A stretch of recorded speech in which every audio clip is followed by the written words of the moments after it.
안녕하세요. 저는 어느 조용한 시골에 살고 있는 돌싱녀입니다. 저에게 이혼이란 상상도 한 적도 없는 단어였는데 어느새 정신을 차리고 저 자신을 돌아보니 제 마음의 상처는 깊었고 저는 이혼녀가 되어 있더군요. 지금은 마음의 상처도 많이 아물었고 이혼을 떠올려도 괜찮습니다. 처음 이혼했을 때만 해도 힘들더라고요. 아무리 오만정이 떨어졌다 한들 한때는 결혼할 만큼 사랑했던 사람이었으니까요. 제가 왜 사랑했던 사람과 이혼까지 하게 됐는지 저의 기가 막히는 사연 들어보실래요? 저와 남편은 동호회에서 만난 사이였어요. 언제나 하하호호 잘 웃고 좋은 사람이었던 남편의 주위엔 사람이 항상 많았고 그에 비해 내성적인 저는 그저 참석에 의미를 둔 모임이었어요. 그러던 어느 날 남편이 저에게 말을 걸어오더라고요. 저기 괜찮으시면 이쪽으로 오셔서 같이 시간 보내요. 네? 저요? 아, 네. 감사합니다. 남편은 내성적인 제가 모임에 잘 적응할 수 있도록 저를 잘 챙겨주었고 전 자연스럽게 그런 남편에게 마음이 가더라고요. 남편 역시 처음 저를 본 순간부터 마음이 움직였다고 고백을 해왔고 저는 그런 남편을 받아들이며 연애를 시작하게 되었습니다. 연애를 하며 단 한 번의 싸움도 하지 않고선 결혼 마음을 먹게 되었고 결혼만 마음 먹으면 다 끝인 줄 알았는데 현실은 그렇지 않더라고요. 시댁은 형편이 넉넉하지 않았고 그에 비해 친정은 자산이 꽤 있는 편이었어요. 그럼에도 불구하고 시댁에선 이런 말을 하더라고요. 내가 우리 아들이 좋다고 하니 일단 결혼을 시키긴 한다마는 네가 썩 마음에 드는 며느리감은 아니란 걸 알고 있었으면 한단다. 이렇듯 저를 깎아내리는 말을 시모는 서슴없이 하긴 했지만 내심 부자인 저희 집을 시댁에선 좋아하는 눈치였고 친정에선 이런 시모의 태도가 마음에 들지 않는다며 결혼을 반대하기도 하셨죠. 넌 그런 소리를 듣고도 결혼하고 싶어? 어떻게 사람 면전에 두고 마음에 든다 안 든다 그딴 말을 할 수가 있는 거야? 자기 자식 귀하면 남의 자식 귀한 줄도 알아야지. 집안이라도 우리보다 좋으면 내가 억울하지도 않지. 처져도 한참 처지는 주제에 어디서 그딴 말을 하냐고. 네가 뭐가 부족해서. 자기 아들만 대기업 다니니? 너도 대기업 다녀. 엄마, 조금만 진정 좀 해. 어머님이 말씀만 그렇게 하셔서 그렇지 속은 그렇지도 않을 거야. 그냥 집안 차이가 좀 나니까 아들 기죽을까봐 괜히 나한테 그러신 거겠지. 그게 더 문제야, 자격지심. 그게 사람 얼마나 피말리는 줄 몰라. 그딴 결혼을 하겠다고 이 난리니? 엄마는 싫어, 딸. 너도 나한테는 하나뿐인 딸이고 내 목숨 같은 딸이야. 그런 딸이 자기 발로 지옥불에 뛰어들겠다는데 어떤 엄마가 가라고 등 떠밀겠어. 차라리 내가 뛰어들고 말지. 엄마, 나 진짜 그 사람 사랑해. 내가 현명하게 잘 대처하면서 살게. 엄마는 알잖아. 나 그 사람 이대로 놓치면 평생 후회할 것 같아. 미안해요. 이런 문제로 엄마 속상하게 해서. 정말 속상해서 죽겠어. 난 너를 귀하게 키웠는데 넌 왜 이런 취급에도 아랑곳하지를 않니? 그깟 사랑이 뭐라고. 한 번만 더 생각해봐. 더 깊이 더 신중하게 생각해보고 다시 이야기하자. 전 이러한 부모님의 반대에도 남편을 사랑했기에 부모님을 설득해 결혼을 하게 되었고 이젠 행복한 일만 남았다고 생각했습니다. 반대와 만류에도 설득하고 또 설득해서 한 결혼. 처음엔 참 행복하고 너무나도 좋았어요. 사랑하는 사람과 밤늦게 헤어질 일도 없고 온종일 함께 할 수 있는 주말이 오면 집엔 웃음소리가 끊이질 않았었죠. 그렇게 행복한 신혼생활에도 문제는 있었어요. 그건 다들 예상하다시피 시모의 간섭이었습니다. 그때 당시 저는 남편과 회사는 달랐어도 남편과 마찬가지로 대기업에 다니고 있었는데 하고 싶은 공부가 생겨 회사를 그만두고 공부를 위해 이리저리 알아보고 있을 때였어요. 결혼을 하고 난 후에 시작한 공부라고 해도 남편의 도움을 받은 것도 아니었고 그간 제가 모은 돈과 시집 올 때 친정에서 받은 돈이 꽤 있던 터라 생활에 무리가 될 상황도 전혀 아니었습니다. 하지만 시모는 이러한 상황을 전혀 알지 못한 채 저의 상황을 걸고 넘어지기 시작하더라고요. 난 도대체 네가 이해가 안 된다. 그 좋은 회사 그만두고 갑자기 공부를 하니? 그것도 결혼까지 한 애가 말이야. 너흰 미래 준비 같은 건 안 하니? 한 푼이라도 더 벌 수 있을 때 더 벌어야 나중에 아기 낳고 하면 여유롭게 생활할 거 아니야. 어머님, 미래 생각해서 공부하려고 하는 거예요. 제가 회사 그만두고 공부한다고 해서 저희 집 무너지는 것도 아니고 생활이 불가능한 것도 아니에요. 그러니까 그 공부를 하필 내 아들하고 결혼하고 난 후에 하냐고. 내 아들 혼자 벌어 생활비부터 시작해서 네 뒷바라지까지 하면 얼마나 힘들겠니? 왜 내 아들이 힘들게 번 돈으로 네 뒷바라지까지 해야 하냐니 말이다. 지금 하는 공부도 그이가 벌어다 주는 돈으로 하는 것도 아니고요. 제가 공부하려고 따로 모아뒀던 돈으로 시작하는 거예요. 그리고 제가 일을 쉬고 공부를 시작했다고 한들 그이가 집에 생활비를 더 많이 주는 것도 아니고 평소대로 저하고 그이 반반씩 내서 생활하고 있기도 하고요. 뭘 걱정하시는지 충분히 아는데 그런 걱정은 안 하셔도 돼요. 걱정이 되는데 어떻게 걱정을 안 하니? 뭘 하려고 모아뒀던 돈이었든 빚을 낸 돈이든 난 관심 없고 그런 돈이 있었으면 가정의 보탬이 될 생각을 하던가. 이때껏 네 남편 힘들게 키워준 이 시어머니한테 용돈 줄 생각을 해야지. 그걸 홀라당 공부나 한다고 쓴다고 하니 내가 참 기가 다 막혀 숨을 쉴 수가 없다. 여러분은 이해가 되나요? 결혼을 하면 여자는 자신의 미래와 행복을 위해 투자를 하면 안 되는 건가요? 심지어 그 투자가 사치도 아닌 공부인데요. 거기에다 공부를 하고자 처녀 때부터 모아두었던 돈을 왜 제가 남편을 키워준 시댁에 줘야 하나요? 그건 엄연히 제가 목적을 가지고 모았던 돈인데요. 전 시모의 말이 도무지 이해가 되지 않았고 그쯤 되니 집안 차이의 문제가 아닌 시모가 가진 이상한 가치관이 문제라는 생각이 들더군요. 숨을 쉴 수가 없다며 호통을 치던 시모는 크게 한숨 한 번을 쉬더니 전형적인 막장 시모의 대사를 읊어대고선 전화를 신경질적이게 끊어버리더라고요. 요즘 애들이 그런 거니? 아니면 너만 그런 거니? 어떻게 한 가정을 이룬 애가 어쩌면 그렇게 네 생각만 하니? 너 같은 애 데리고 사는 내 아들이 불쌍하다 불쌍해. 하여튼 생활비에서 네 공부하는 돈 빼쓰는 거 아니라고 하니 그냥 넘어가는데 혹여나 네 공부한다고 내 아들 힘들게 했다간 내가 네 친정에 전화해서 생활비 받아낼 테니 그런 줄 알아. 이게 결혼하고 2달도 되지 않았을 때 있었던 일입니다.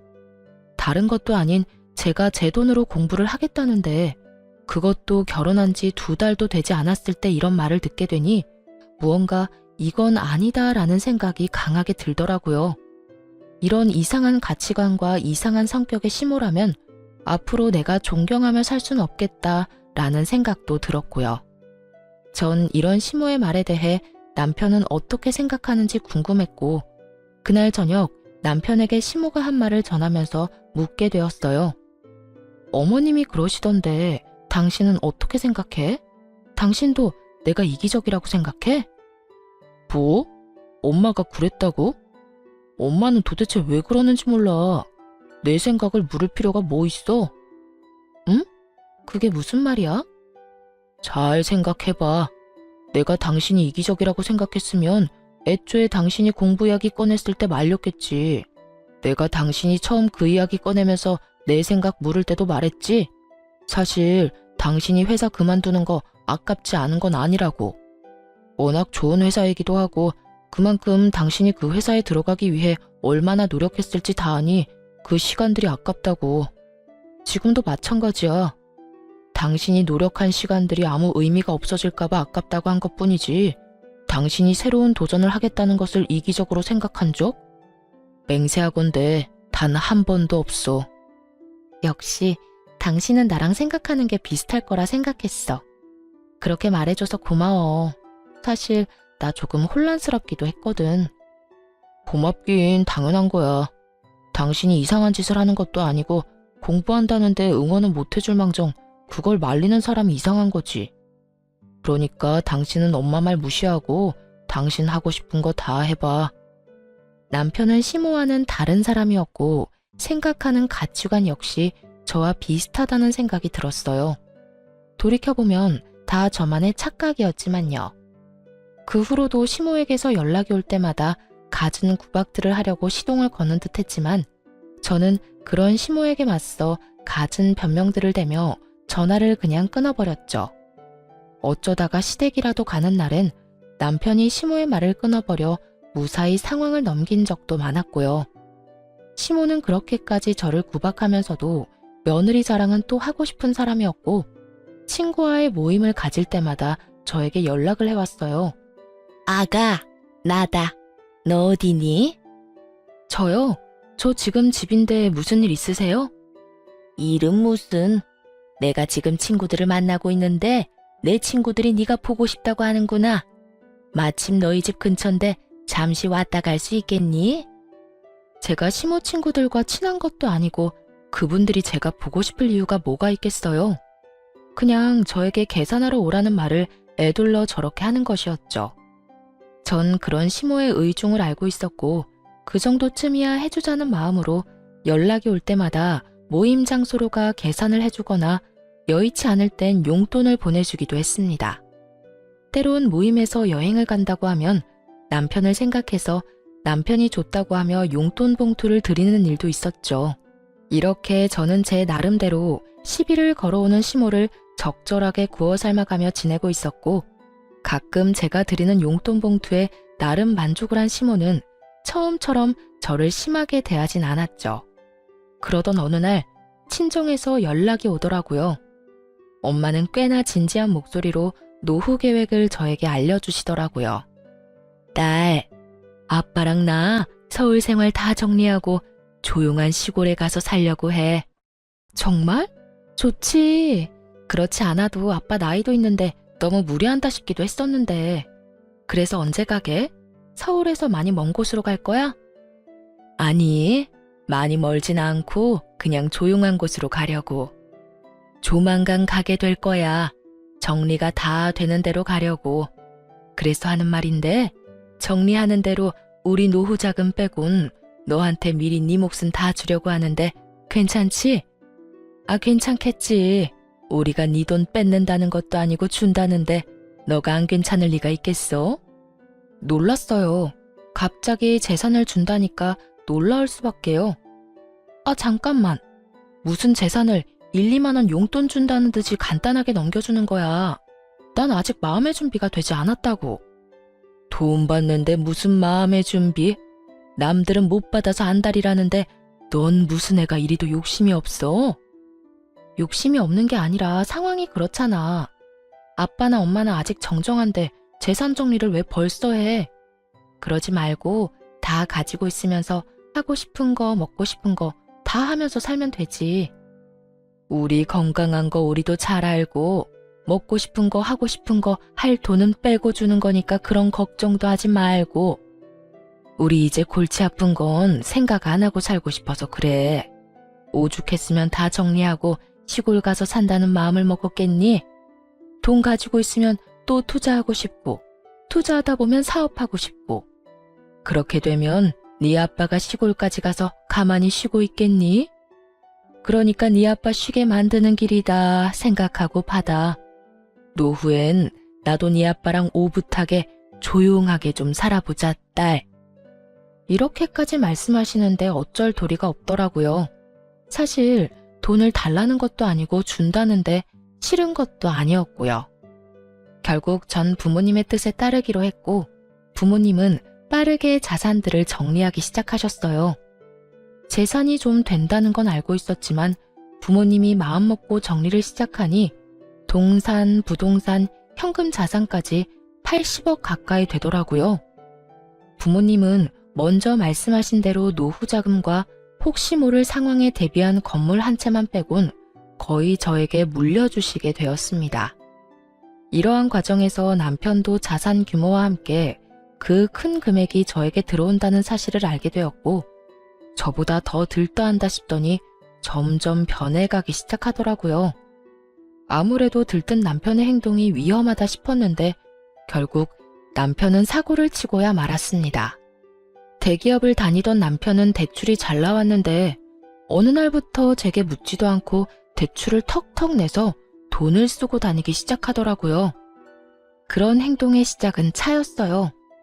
어느 날은 저에게 묻지도 않고 외제차를 떡하니 사와 저에게 당당하게 그 대출금을 갚아달라고 하는 것이 아니겠어요? 여보, 이것 봐라. 나 차 바꿨어. 어때? 죽이지? 죽이지 않냐고 묻는 남편을 보며 정말 그 입을 틀어막아 죽여버리고 싶더라고요. 남편이 원래 타고 다니던 차도 멀쩡했는데 저에게 상의 한마디 없이 한두 푼도 아닌 차를 떡하니 사왔으니 이런 마음이 드는 것도 무리는 아니었죠. 갑자기 차를 바꾸긴 왜 바꿔? 전에 타던 차도 멀쩡했잖아. 아니, 무슨 돈으로 바꾼 거야? 당신한테 이렇게 큰 돈이 어디 있다고? 나한텐 없어도 당신한테 있잖아. 일단 대출 내서 샀지. 그러니까 당신이 좀 갚아줘. 나 이 차 사는 게 내 꿈이었단 말이야. 내 소원 들어준다 치고, 응? 응? 당신이 안 갚아주면 나 월급 통으로 대출금 갚아야 해. 도와줄 거지? 갚아줄 거지.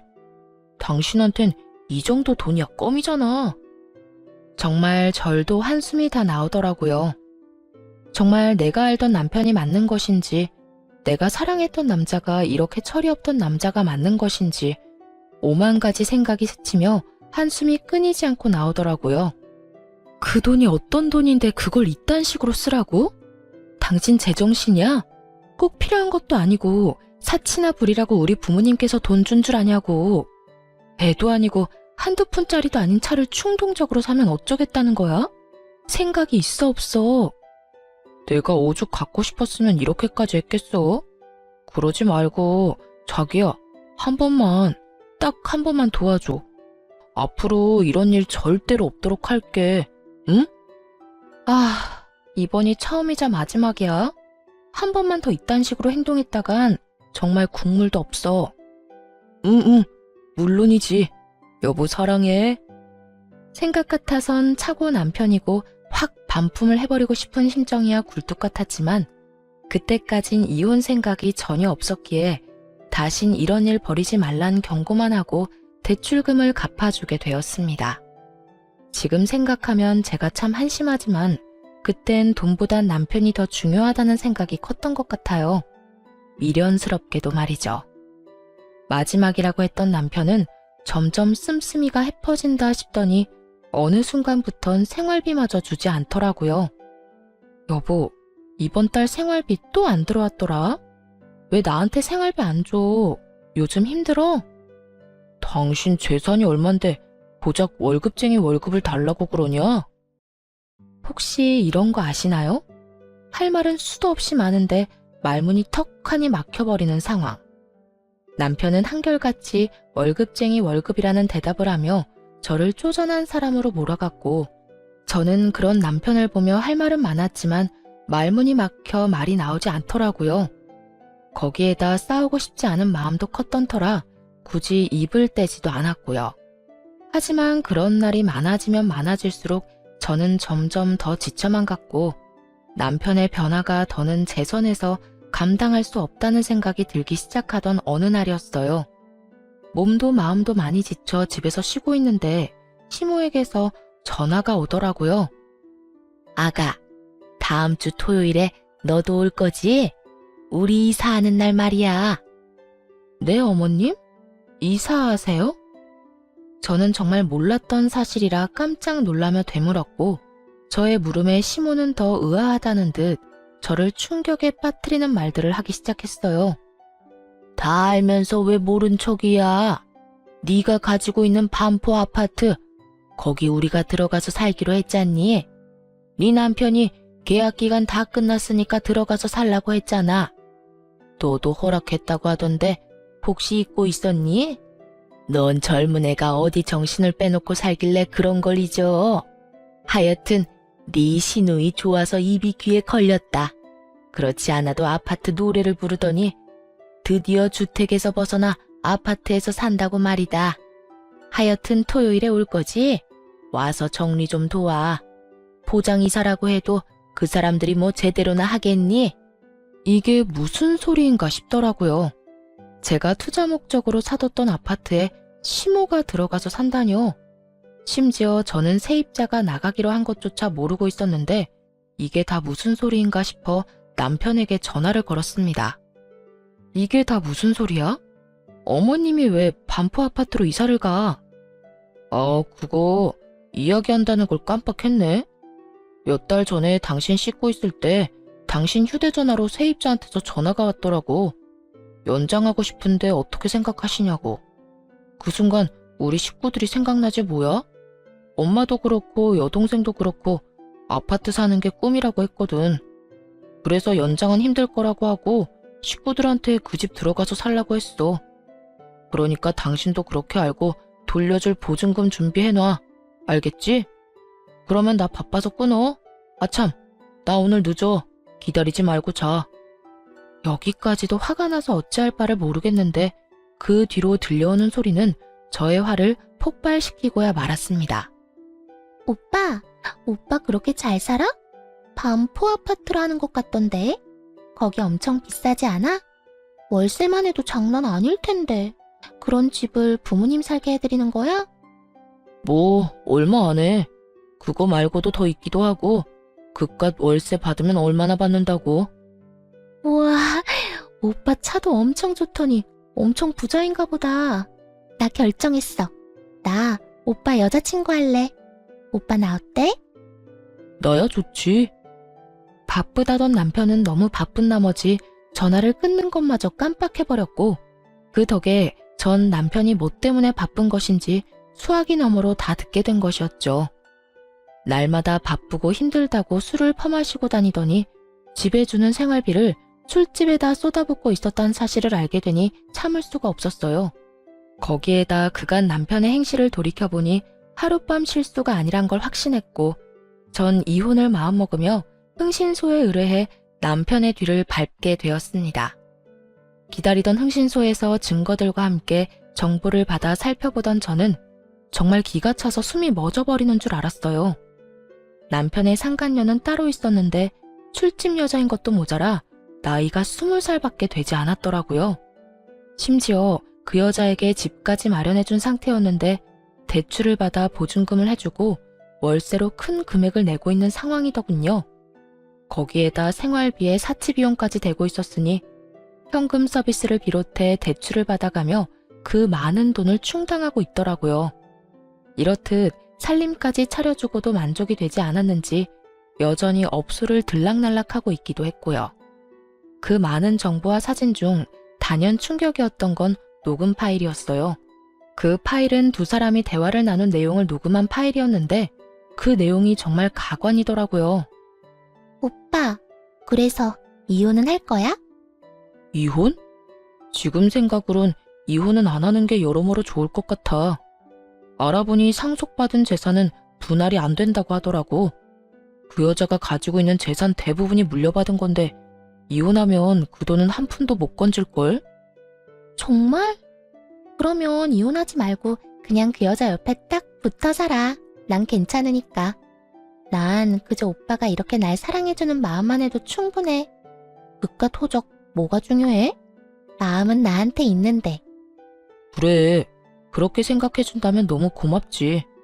내가 그 멍청한 여자 잘 구슬려서 돈 많이 뜯어낼 테니까 우리 아기는 갖고 싶은 가방 리스트나 작성해두고 있어. 이 오빠가 다 사줄게. 아니다, 당장 사러 갈까? 이 오빠 대기업 다니는 거 알지? 우리 아기 가방 사줄 능력 정도는 된다고. 정말? 너무 행복해. 그렇지 않아도 갖고 싶은 가방이 있긴 했거든. 그런 게 있으면 진작 이 오빠한테 말했어야지. 가자. 얼마나 행복하신지 상간녀와 남편의 목소리는 하늘을 날고 있었고 그들이 행복하면 할수록 저는 복수심에 불타고 있었습니다. 배신감이란 감정이 사람을 정말 미치게 만들더라고요. 그것도 다른 사람도 아닌 내가 사랑해서 내가 선택하고 나와 함께 한 집에서 살 섞고 사는 사람이라니. 남편의 배신은 정말 이루 말할 수 없는 절망감과 분노를 가져다 주더군요. 시댁에서 아무리 저를 괴롭혔어도 시모가 도무지 제 상식선에 이해가 되지 않는 행동으로 저를 괴롭혔대도 온종일 붙어있음에 감사하며 웃음이 끊기지 않던 행복했던 추억으로 참고 살아왔는데 정말이지 그 모든 추억과 행복이 산산조각이 나는 기분이더군요. 모든 파일을 들은 순간 저는 이혼을 더욱 확신하게 되었고 바로 부모님께 연락을 드려 모든 사실을 알리고 제 짐을 하나둘씩 부모님께 보내버렸어요. 모든 사실을 안 아빠는 당장이라도 서울을 와 그놈을 가만두지 않겠다고 화를 내셨지만 전 그런 아빠에게 제게도 다 생각이 있고 계획이 있다며 잠시 기다려달라고 했죠. 아빠는 뜻대로 되지 않는 일이 있다면 망설이지 말고 연락을 하라고 했고 전 알겠다고 하며 아빠를 안심시켜드렸어요. 주어진 시간이 많지 않았던 상황이라 전 뭐든 서둘러 처리하기 시작했어요. 일단 저희가 살던 집은 시세보다 많이 저렴하게 처분했고 변호사를 만나 빠르게 소송 준비도 시작했죠. 그와 더불어 시모에게서 오는 연락에 상냥하게 대처하며 복수를 위한 발판을 다지는 것도 잊지 않았어요. 아가, 내가 오늘 가전 가구를 좀 보고 왔는데 마음에 드는 게 너무 많더라고. 다 사고 싶은데 어떤 걸 골라야 할지 너무 고민되는 거 있지? 그러셨어요? 아무래도 새로운 집에 들어가는데 새로운 가전 가구가 필요하긴 하죠. 그렇지? 나도 그렇게 생각한단다. 그래서 하는 말인데 집도 마련해주는 김에 가전 가구도 네가 좀 사주면 안 되니? 우리 아들한테 들어보니 너 재산도 많이 받았다고 하던데 그 정도는 무리도 아닐 거 아니니? 저도 돈이 묶여 있어서 지금 당장은 돈이 없는데 어떻게 하죠? 이사 다 하고 사시던가 정 급하시면 아범한테 말해보세요. 제가 돈 풀리면 아범한테 줘도 되니까요. 그래? 그러면 우리 아들한테 카드 받아서 일단 다 사야겠어. 우리 며느리 고마워. 내가 며느리 잘 둔 덕분에 한평생 꿈이었던 아파트에서 다 살아보는구나. 아니 엄연히 따지면 그런 며느리를 데리고 온 우리 아들 덕인가? 하여튼 내가 복이 많긴 한가 봐. 노후에 이런 복을 다 누리고 말이다.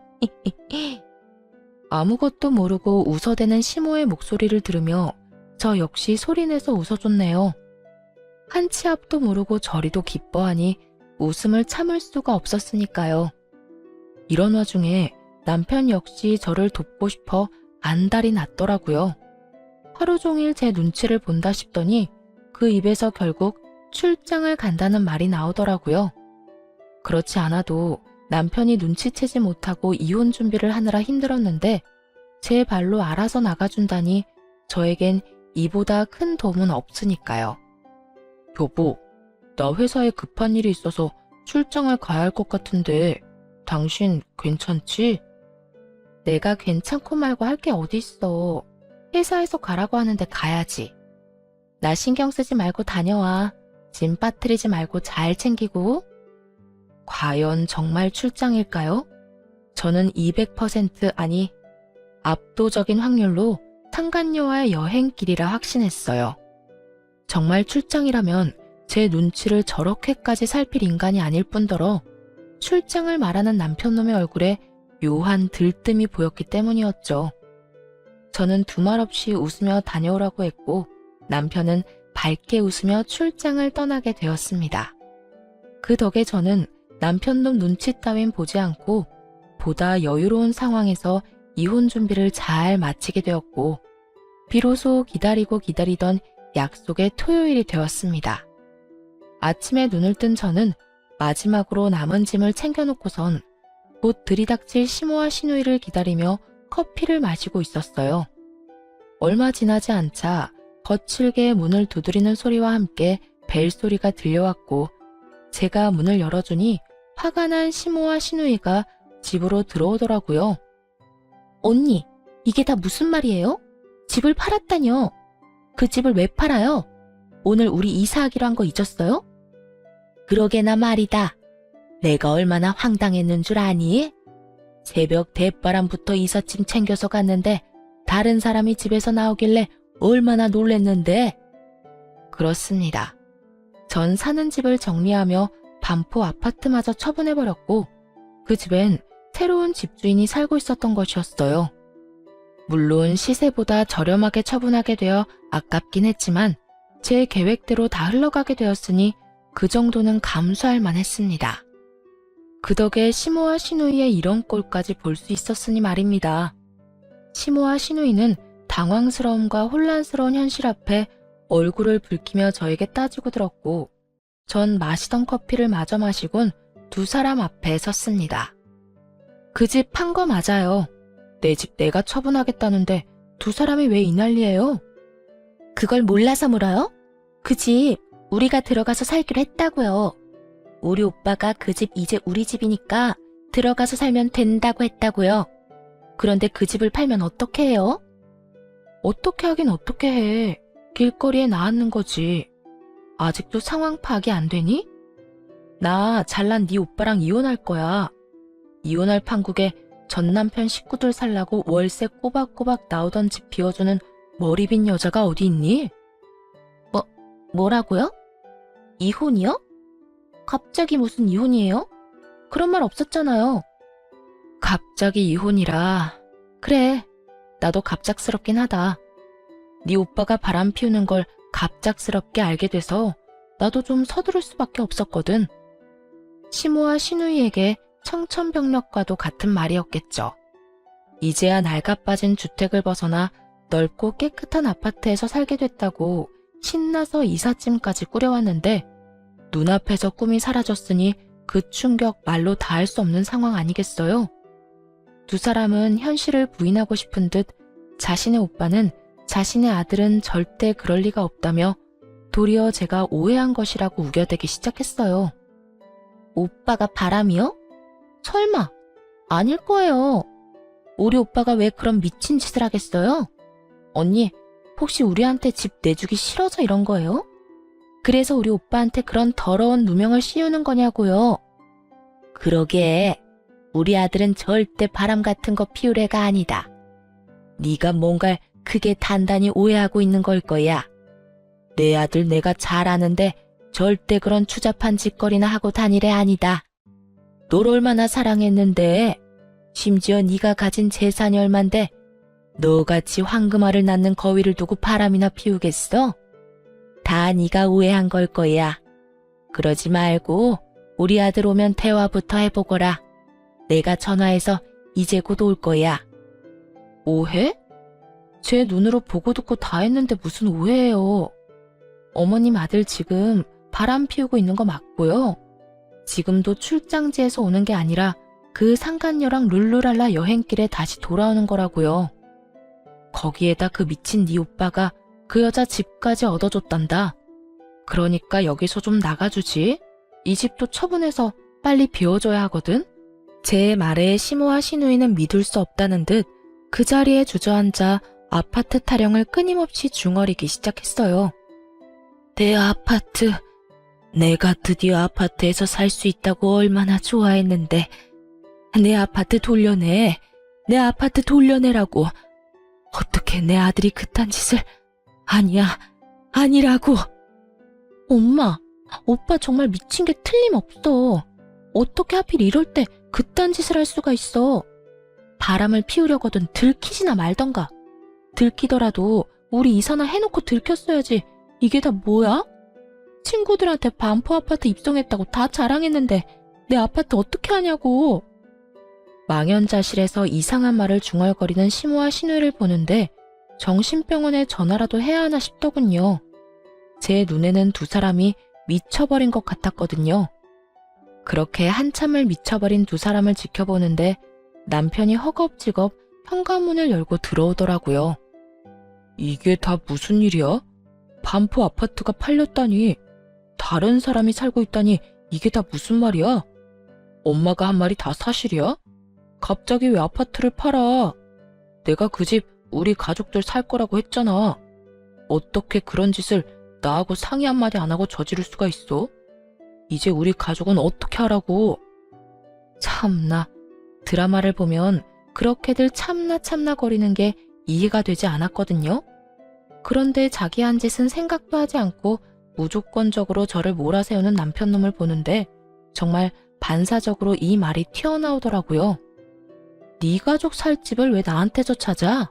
그리고 내 집 내가 처분하겠다는데 내가 왜 당신한테 상의까지 해야 해? 그럴 이유가 있다고 생각해? 당신이 그럴 자격이 있다고 생각하냐고. 자격? 당연히 있지. 내가 당신 남편인데 당신 재산이 다 내 재산이지.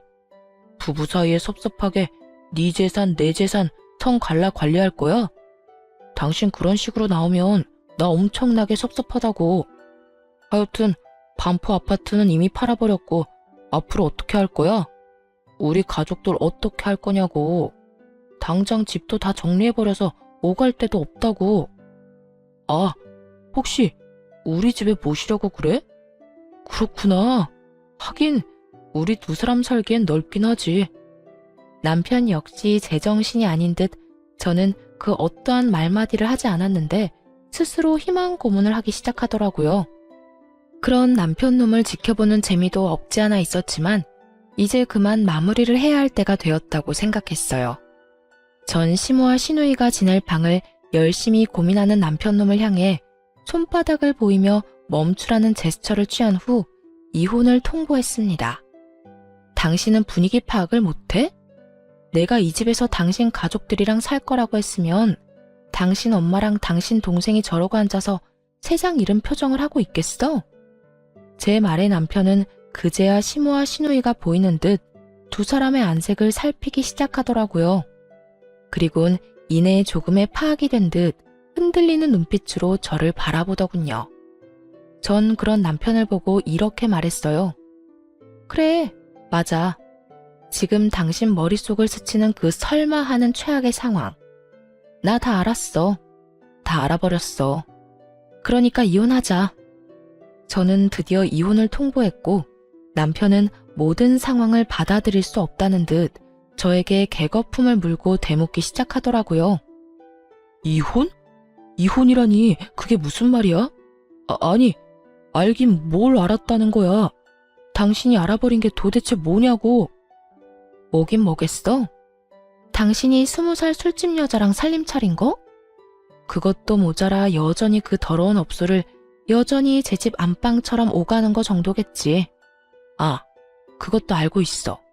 그 술집 여자한테 대출까지 받아서 집 생활비 할 거 없이 다 지원해주고 있다는 거. 제 말에 남편의 얼굴은 사색이 되어 가더라고요. 남편의 얼굴뿐인가요? 상간녀가 술집 여자라는 사실에 시모의 얼굴은 금방이라도 폭발할 것 같은 화상과도 같았고 상간녀가 20살밖에 되지 않는다는 사실에 시누이 역시 경악스러운 표정을 숨기지 않았습니다. 남편은 이런 시모와 시누이의 눈치를 살핀다 싶더니 저를 보며 일단 부인하고 나서더라고요. 말도 안 돼. 내가 당신을 두고 그랬을 리가 없잖아. 업소에 간 건 인정할게. 그런데 그것도 자주 가지도 않았고 그저 접대 목적으로 몇 번 갔던 것뿐이야. 가서도 딱 술만 마시고 왔어. 정말이야. 나 알잖아 여보. 내가 얼마나 당신만을 사랑하는데. 내가 당신 같은 여자를 두고 미쳤다고 그딴 짓을 했겠어? 저는 그 순간 흥신소에서 받은 녹음 파일을 틀어버렸고 남편과 상간녀의 목소리가 온 거실 안을 가득 채워나갔습니다. 두 사람의 대화가 이어지는 동안에 시모와 시누이의 한탄스러운 탄성이 끊이지 않았고 대화가 끝이 나자 남편은 금방이라도 울 것 같은 얼굴로 저를 보더라고요. 여보, 이게 다 어떻게 된 거냐면 내가 다 설명할 수 있어. 조금만 내 생각이 정리될 때까지 기다려줘. 내가 지금 너무 많이 놀라서 말이 생각이 안 나서 그래. 무어라 할 말이 없었겠죠. 이렇게 빼도 박도 못하는 상황에 무슨 할 말이 있겠어요? 남편의 머리 굴리는 소리가 온 거실을 채우는 듯 했고 전 그런 남편을 비웃어주며 말을 했어요. 얼마나 다행스럽던지. 내가 혹여나 당신한테 내가 가진 돈이라도 줬더라면 그년 집, 생활비, 심지어 가방까지 그 모든 걸 내 돈으로 해결했을 거 아니야? 대충 내가 알아본 것만 해도 대출금이 어마어마하던데 도대체 어떻게 해결하려고 겁도 없이 대출을 그렇게나 받았대? 아무리 대기업이 좋다지만 그 정도까지 감당할 능력이 된다고 생각해? 너 이제 끝이야. 퇴직금 탈탈 털어넣어도 대출금 상환은커녕 내 위자료도 못 줄 거라고. 현실적인 액수들이 제 입에서 쏟아져 나오고 남편은 그제야 자신이 무슨 짓거리까지 하고 있었는지 깨달은 듯 자리에 무릎을 꿇고 앉더라고요. 맥이 다 풀려버린 듯 그대로 무너진 남편 놈은 자기 머리를 잡아 뜯더니 아주 생각나는 대로 짓거리더군요. 여보, 제발 한 번만 용서해줘.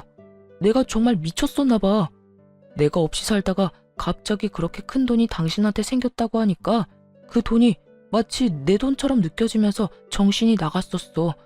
내가 당신한테 그러면 안 되는 건데. 그 순간에는 내가 그런 사리분별을 할 정신조차도 없었다고. 그러니까 나 한 번만 용서해주면 안 될까? 우리 집엔 아무것도 안 해줘도 돼. 그냥 나 하나만 좀 용서해줘. 나 당신 없이 못 사는 거 알잖아. 당신도 나 사랑하잖아. 아니, 사랑했잖아. 우리 행복했던 순간도 많았잖아. 그러니까 그 추억 떠올리면서 나 한 번만 더 받아줘. 응? 행복했던 순간이라고 하더라고요. 그 행복했던 순간을 산산조각 내 두 번 다시 떠올리게 만들고 싶지도 않게 만든 사람이 누군데 감히 제 앞에서 그 순간을 들먹거리다니. 저는 그 순간 남편 놈이 용서가 되지 않았고 그대로 제 앞에 무릎을 꿇고 앉은 남편의 뺨을 때려버렸어요. 그리고는 외도 사진들을 던져주며 이렇게 말했습니다. 용서? 이딴 걸 다 봐버렸는데 넌 용서가 될 것 같아? 넌 내가 정말 우습구나. 이 와중에 용서란 단어를 입에 올리는 걸 보니까 말이야. 그리고 어디서 감히 추억을 들먹여? 그 행복했던 모든 순간을 떠올리기도 싫어. 과거 일로 만든 사람이 누군데? 제발 부탁하는데 더는 구질구질하게 굴지 말고 이혼해. 단호한 저의 태도에 남편은 제 바지가랑이를 붙잡고 매달리기 시작했고 전 그런 남편을 힘껏 뿌리치며 남편 주머니에 있던 차키를 빼앗아 버렸어요. 차키는 왜? 내 차키야. 내 차라고. 야, 정신 차려. 네가 입고 걸치고 몰고 다니는 것 중에 네 거라고 할 수 있는 게 있다고 생각하니? 네가 사랑하는 그 차, 그거 내 명의인 거 잊었어? 네가 나한테 말도 없이 대출받아 덜컥 사온 네 차, 대출금 갚아주는 조건으로 내 명의로 바꾼 거 잊었냐고. 돈도 내가 내고 명의도 내 명의인데 그 차가 왜 네 차야? 여보, 그 차만 나 주라. 그 차만 나 주면 내가 조용히 분말 없이 이혼해 줄게. 당신도 내가 끈질기게 굴면 귀찮을 거 아니야. 그러니까 그 차만 나 줘. 그러면 내가 지금 당장이라도 도장 찍고 당장 이혼할게. 응? 아니, 그냥 끈질기게 굴어. 난 전혀 귀찮지 않아. 난 차고 넘치는 돈으로 능력 있는 변호사 선임할 거고 그 변호사분들이 알아서 다 해주실 건데 내가 뭐가 귀찮겠니? 그러니까 너도 없는 살림에 변호사 선임 잘해서 소송 잘 해내. 기대할 테니까. 저는 그대로 집을 나와버렸습니다. 그 후 진행된 이혼은 결혼과는 달리 순조롭게 진행되었어요. 워낙 증거가 확실했던 터라 이혼은 당연했고 그만큼 위자료도 받을 수 있었죠. 상간녀 소송 역시 저의 승소로 끝이 나며 상간녀에게도 위자료를 받을 수 있었습니다. 이혼을 한 후 빚쟁이 거지가 되어버린 전 남편에게서 더는 벗겨먹을 것이 없었던 상간녀는 그간 전 남편이 사주었던 모든 것을 챙겨 도망가 버렸고 폐인이 된 전 남편은 그나마 자랑거리였던 대기업 회사마저 잘렸다고 하더군요. 그간 저를 믿고 회사 생활을 속된 말로 개판이라 했던 터라 이혼 이야기가 오가기 전에 이미 권고사직을 받은 상태였단 걸 알 수 있었죠. 오갈 데가 없어진 시댁 식구들은 어떻게 됐냐고요? 뻔하지 않나요?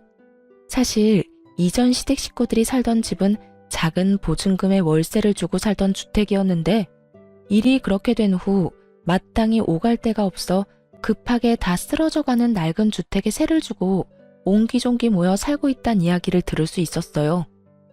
만약 아주 만약에 남편이 외도만 저지르지 않았다면 전 아마 어느 기점에 시댁에 지원을 해주었을 겁니다.